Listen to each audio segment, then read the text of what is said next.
मित्रों, आज का टॉपिक है कर्म फल का सिद्धांत। यानी जैसा करोगे वैसा भरोगे। हर मनुष्य को अपने जो कर्म है, अच्छे हों या बुरे हों, उसका परिणाम उसे उसी को मिलता है। कहने का आशय ये है कि अगर आपने अच्छे कर्म किए हैं तो आपको जन्मों में अच्छे परिणाम मिलेंगे। अगर बुरे कर्म किए हैं तो आपको बुरे परिणाम ही देखने को मिलेंगे। मित्रों, श्री कृष्ण भगवान जी ने गीता में कहा है कि परमात्मा किसी का न तो भला करता है न किसी का बुरा करता है। जो मनुष्य है उसको अपने कर्म फल के अनुसार ही जन्म मिलता है और उसी हिसाब से उसे सुख या दुख मिलते हैं। मित्रों, प्रभु हर एक मनुष्य के लिए तटस्थ रहता है, न किसी का भला चाहता है न किसी का बुरा करता है। तो मित्रों, ये बात हमें अच्छी तरह से समझ लेनी चाहिए कि आपके पास अगर परेशानी या कष्ट आ रहे हैं तो मित्रों इसमें किसी दूसरे का दोष नहीं है। ये तो सिर्फ आपके कर्मों की सजा आपको मिल रही है। अगर आपको अच्छे फल मिल रहे हैं तो आप जान लीजिए कि आपका कोई भला नहीं कर रहा है। जो आपके पूर्व जन्म के पुण्य कर्म है उनका फल आपको इस जन्म में मिल रहा है। तो मानव का जन्म भी कर्म फल के सिद्धांत के अनुसार ही मनुष्य को मिलता है। मित्रों, इस संसार में अगर आपसे कुछ देना लेना बाकी है तो मित्रों वो व्यक्ति आपके संपर्क में आएगा और अपना देना और लेना बराबर करेगा। मित्रों, जो भी आपके रिश्ते नाते हैं वो सारे देने और लेने पर निर्भर हैं। अगर आपने किसी को दिया है तो आपको मिलेगा और अगर आपने किसी से लिया है तो आपको देना पड़ेगा।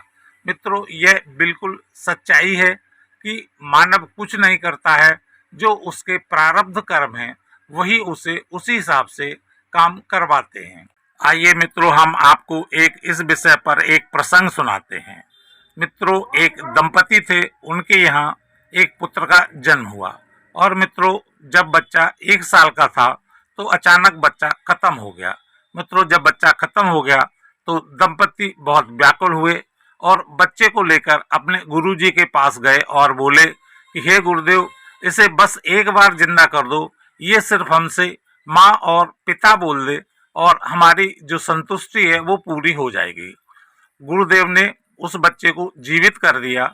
बच्चे ने माँ और पिता बोला, जिससे दोनों दंपति बहुत खुश हो गए।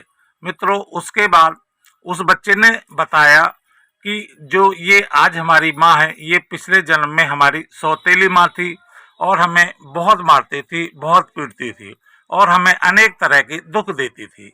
मित्रों, उस दुख के प्रभाव के कारण ही उसका इस दंपति के यहाँ जन्म हुआ और उसने भी दंपति को 1 साल की अवस्था में ही छोड़कर दुख दे दिया।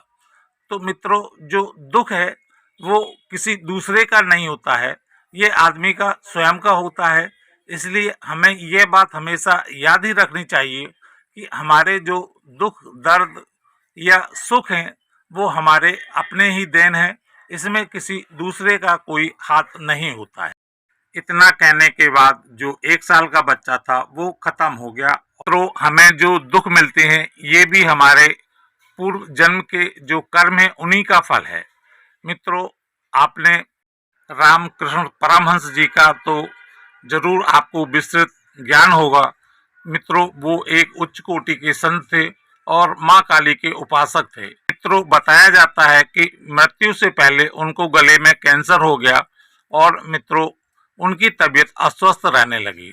मित्रों, तब उनके शिष्यों ने उनसे कहा कि हे प्रभु, आप तो महाकाली के उपासक हैं, तो आपको ये कैंसर क्यों है? आप चाहें तो खुद ठीक कर सकते हैं। मित्रों, तब रामकृष्ण ने बताया कि शिष्यों, ये जो कैंसर है ये हमारे पुराने जन्मों का देन है और इसको हमें भोगना ही होगा। अगर हम इस जन्म में नहीं भोगेंगे तो हमें फिर अगले जन्म में इस कष्ट को तो भोगना ही पड़ेगा।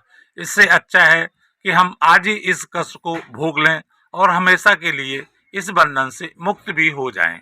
मित्रों, इस बारे में बहुत सारे प्रसंग हैं जो कर्मफल के सिद्धांत को दर्शाते हैं।